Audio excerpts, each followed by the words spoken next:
तो सबसे पहले हम लोगों को क्या करना है और आप लोग कौन सी गलतियां करते हैं इसको हम लोग सबसे पहले समझ लेते हैं। यूपीएससी को जल्दी में समझना। ठीक, कुछ लोग सोचते हैं कि बस एनसीईआरटी पढ़ लेंगे तो आईएएस बन जाएंगे, लेकिन यूपीएससी सिर्फ एक परीक्षा नहीं, यह एक प्रक्रिया है। जैसा कि आप सब लोग जानते हैं, यूपीएससी का जब पेपर होता है तो 15 महीने तक इस पेपर में चलता ही रहता है, मेरिट आने तक, रिजल्ट आने तक। तो आप लोगों को क्या करना है इसके बारे में हम लोग बात कर लेते हैं, सॉल्यूशन के बारे में।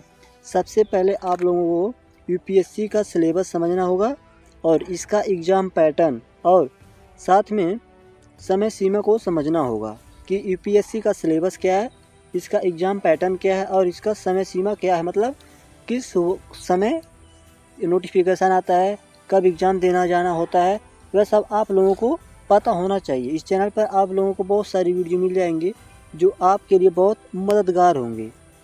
तो एक बात समझ में आया। अब हम लोग बात करते हैं दूसरे पॉइंट में, सिर्फ किताबी ज्ञान पर फोकस मत करना। आप लोग सिर्फ किताबें मत पढ़ो, आप लोगों को सोचना भी पड़ेगा। जैसे यहाँ पर लिखा है, 12वीं के टॉपर्स की इन गलतियों में फंसते हैं। जैसे सिर्फ पढ़ते रहना, सोचते नहीं है। सिर्फ पढ़ने से कुछ नहीं होता। जैसे कि आप सब लोग जानते हैं, यूपीएससी एक एग्ज़ाम नहीं, एक प्रक्रिया है।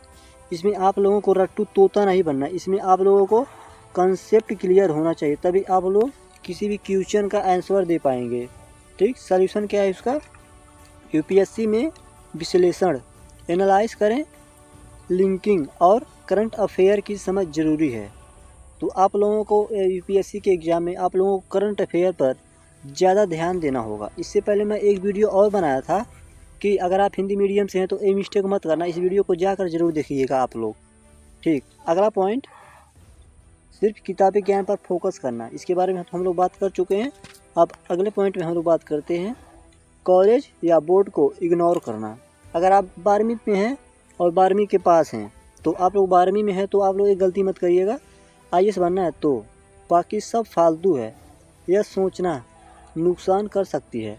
ठीक, इसका सलूशन क्या है, कॉलेज में अच्छा परफॉर्म करना भी उतना ही ज़रूरी है, वही आपकी डिसिप्लिन बनाएगा। आप लोगों को ध्यान देना है। आप लोग अगर बीए में हैं या 12वीं के पास हैं तो आप लोगों को सिर्फ यूपीएससी की तैयारी पर ध्यान नहीं देना है, आप लोगों को अपने एग्ज़ाम पर भी ध्यान देना है, क्योंकि आप लोग यहीं से स्टार्ट करते हैं तो आप लोगों का डिसिप्लिन यहीं से निश्चय होता है।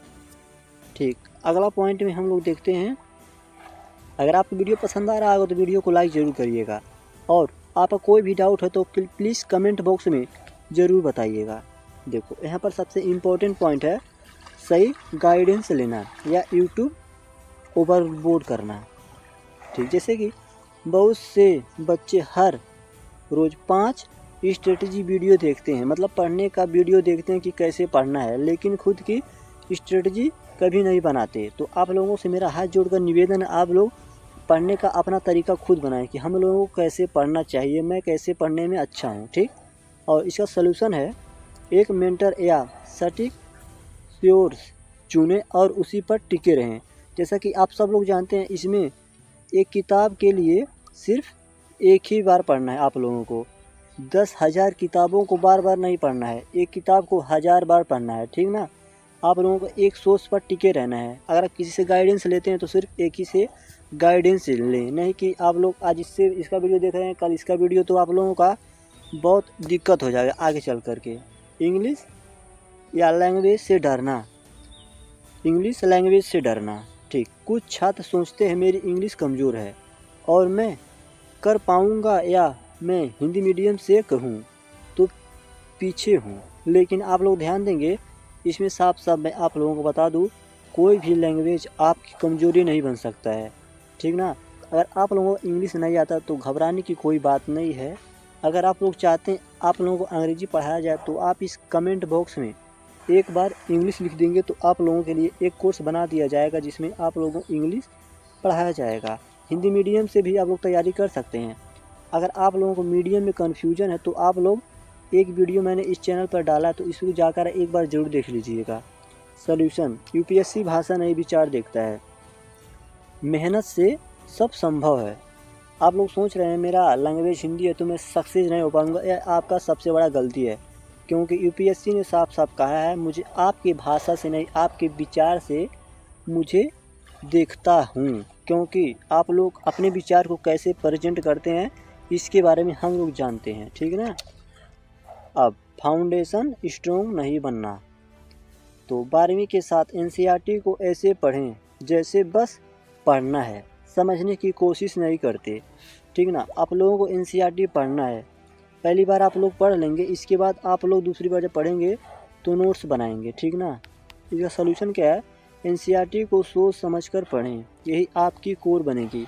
अगर आप लोग एक बिल्डिंग बनाने जा रहे हैं, अगर इसका नींव मजबूत नहीं रहेगा तो यह आपका बिल्डिंग ज़्यादा मजबूत नहीं बन पाएगा, ज़्यादा ऊपर तक नहीं बन पाएगा। ठीक उसी प्रकार आप लोगों का अगर एनसीईआरटी कंप्लीट नहीं है तो आप लोगों का फाउंडेशन बहुत कमज़ोर है, तो आप लोग इसको स्ट्रॉन्ग करें एनसीईआरटी से। कंसिस्टेंसी की कमी, जैसे कुछ दिन बहुत पढ़ते हैं फिर हफ्तों गायब हो जाते हैं। इसका सलूशन क्या है, कम समय पढ़ो लेकिन रोज़ पढ़ो, यही सफलता की कुंजी है। जैसे मैं आप लोगों को एक एग्जांपल दूं, यहाँ पर एक लड़का है, ठीक, यह एक दिन पढ़ता है फिर दूसरे दिन नहीं पढ़ता, एक दिन पढ़ता है फिर 2 दिन नहीं पढ़ता। यहीं पर दूसरा लड़का है, यहाँ पर यह रोज़ पढ़ता है, डेली पढ़ता है, कम पढ़ता है लेकिन डेली पढ़ता है, तो इसका सिलेक्शन होने का बहुत संभावना है, ठीक ना। अब